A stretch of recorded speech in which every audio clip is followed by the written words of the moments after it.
بسم اللہ الرحمن الرحیم.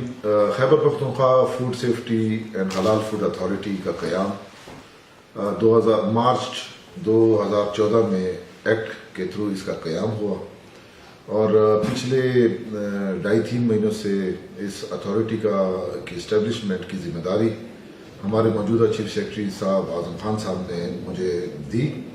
اور یہ آپ کو جان کر خوشی ہوگی کہ ہم نے ان 3 مہینوں میں جتنے بھی ریکوائرڈ ریگولیشنز تھے regarding food hygiene food safety standards وہ بھی ہم نے نوٹیفائی کر دیے ہیں. اس کے علاوہ جتنی بھی ریکروٹمنٹس 7 ڈویژنل ہیڈ کوارٹرز کے لیے اور پشاور کے ڈائریکٹریٹ کے لیے ریکوائرڈ تھی وہ بھی ہم نے کمپلیٹ کر لی ہیں.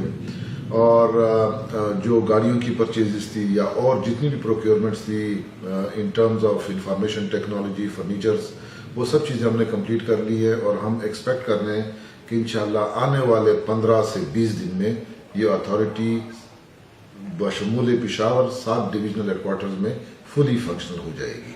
اور اس میں جو سب سے امپورٹنٹ فیکٹر ہے کہ وہ ہم لوگوں میں اویئرنیس پیدا کریں. اور یہ جو ہمارا کام ہوگا یہ بڑا سسٹمیٹک کار ہوگا, یہ مار داڑ والا کام نہیں ہوگا جیسے کہ آج کل آپ لوگ دیکھتے ہیں کہ بازاروں میں فوڈ ڈپارٹمنٹ والے ہوتے ہیں یا ضلعی انتظامیہ ہوتی ہے کہ وہ دکانوں پہ ہوٹلوں پہ یا کساب خانوں پہ چھاپے مار کے پھر ان کو لے جاتے ہیں.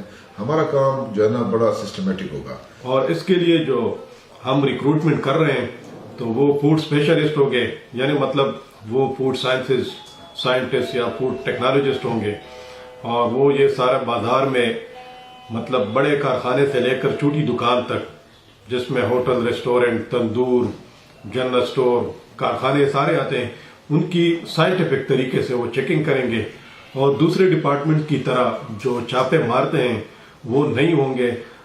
اگر کسی جگہ میں کسی ریسٹورنٹ میں یا دکان میں کوئی خامی ہے تو پہلے وہ ان کو آئیڈینٹیفائی کریں گے, ان کے لیے ٹائم دیں گے کہ آپ ان کو اتنے ٹائم میں 10 دنوں میں یا 15 دنوں میں وہ ٹھیک کروا دیں. پھر اس کے بعد اس کے خلاف قانونی کارروائی ہوگی اگر اس نے ٹھیک نہیں کیا ہو.